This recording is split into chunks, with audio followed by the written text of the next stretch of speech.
అందరికీ నమస్కారం. శ్రీకృష్ణ తత్వము, లీలలు, పరమార్థంలో రాసలీల గురించి. ఆ విధంగా తీయని మోహన రవళిని విని తత్తరపాటుతో తన వద్దకు వచ్చిన గోపికలను చూసి అధికుడు, కళ్యాణ గుణాలు కలవాడు, చతురుడు అయిన శ్రీకృష్ణుడు ఆ గొల్ల మహిళలను సమీపించి అమాయకంగా ఏమీ తెలియని వాడిలాగా మందహాసం చిందించుచు మృదువుగా మాటల నేర్పు తేటపడేలా ఇలా అంటున్నాడు. ఓ లతాంగులారా, మీరు క్షేమమేనా? మీ పల్లెకి ఎట్టి భయము లేదు కదా? మీ రాకకు కారణమేమిటి? ఇది రాత్రి సమయం కదా.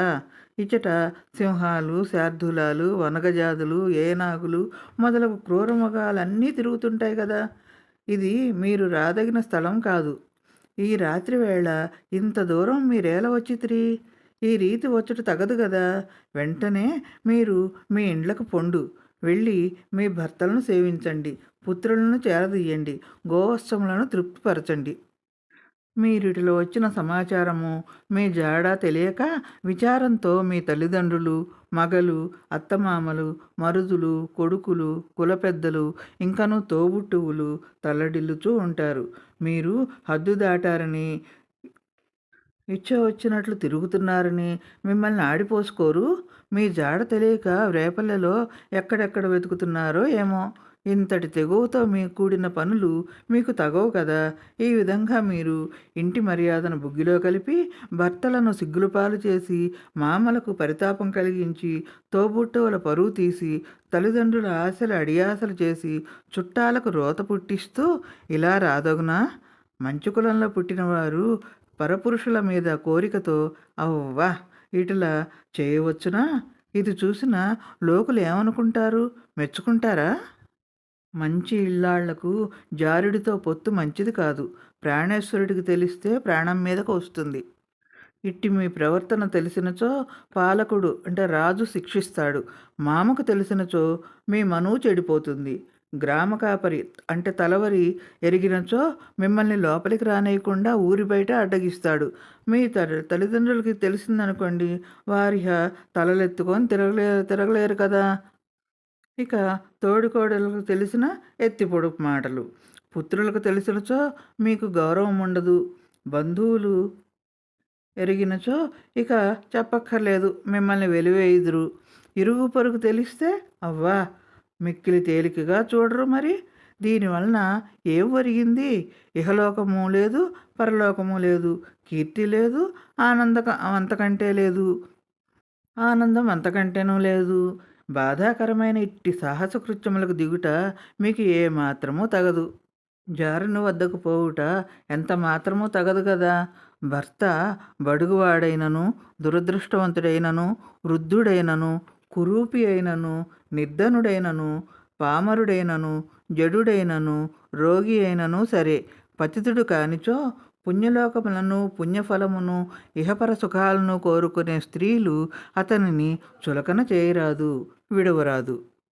సాధ్వీమణులారా, తమ భర్తలకును, వారి బంధువులకును, వారి తల్లిదండ్రులకును, సోదరులు మొదలగు వారికిని నిష్కపటముగా సేవలనొర్చుట, సంతానమును అల్లారుముద్దుగా పెంచి పోషించుట స్త్రీలకు పరమధర్మం కదా. మీకు తెలియందేముంది? ఇటు చూడండి. పల్లవ ప్రసూనాదులతో విలసిల్లు వృక్షములతో కూడిన ఈ వనము తను హద్దు మీరిందా? లేదే వనములే అవధిని దాటినప్పుడు మీరు ధర్మమును అతిక్రమించి వచ్చుట తగునా? మీ మనస్సులు హద్దు మీరాయి. పొండు. మీరు మీ ఇండ్లకు వెళ్ళి మీ బిడ్డలకు పాలిచ్చి అంబా అని అరిచే క్రేపులను గోవులకు విడువుడు. పొదుగు భారముతో నున్న ఆవుల నుండి పాలు పితుకుడు. మీ భర్తలను సేవింపుడు. సర్వదేశ కాలములలో కులస్త్రీలు పరపురుష సంబంధం కలిగి ఉండుట అన్ని విధములుగా నిందనీయమే అవుతుంది. అందువలన స్వర్గసుఖములు దూరమొగుటయే కాక అపకీర్తి పాలుగుటయు తప్పదు. అది ఎంతో చెడ్డ పని. అది ఎంతో తుచ్చమైనది, క్షణికమైనది, అసహ్యకరమైనది కూడా. అది కష్టముల పాలు చేయుటయే కాక మీలో భయాన్ని కూడా కలిగిస్తుంది. కనుక ఓ యువతులారా, నాపై గల అనురాగమున ఇచ్చటికి వచ్చితిరి. దీంట్లో ఏమాత్రమూ కొరత లేదు. ఇది సరైన పనే. మీ యందును నాకు ప్రేమ కలదు. నా యందే కాదు, మీ అందే కాదు, నాకన్నింటి అందునూ ప్రేమ కలదు. కానీ మీరు సనాతన ధర్మమును విడిచి ప్రవర్తించుట తగదు. మీరు ఇచ్చట ఉండిపోకూడదు. మీ మీ గృహములకు పోయి మీ భర్తలకు సేవ్ సేవలు చేయండి. గోపికలారా, మీరు నన్ను మదిలో నిలుపుకొని చేసే ధ్యానము, ఆకర్ణనము, దర్శనము, గానము అను వీని వలన అంటే నన్ను గూర్చి చింతించుట, నా కథలు లీలలు వినుట, నన్ను చూచుట, నా రూపవర్ణనను నా చేష్టలను గానము చేయుట, ఇలా నా ఎడ మనస్సును పెడితే చాలు. వీటి వలన నేను తృప్తిని పొందుదును. మీరును కృతార్థులగుదురు. అదియే సరి అయిన పద్ధతి.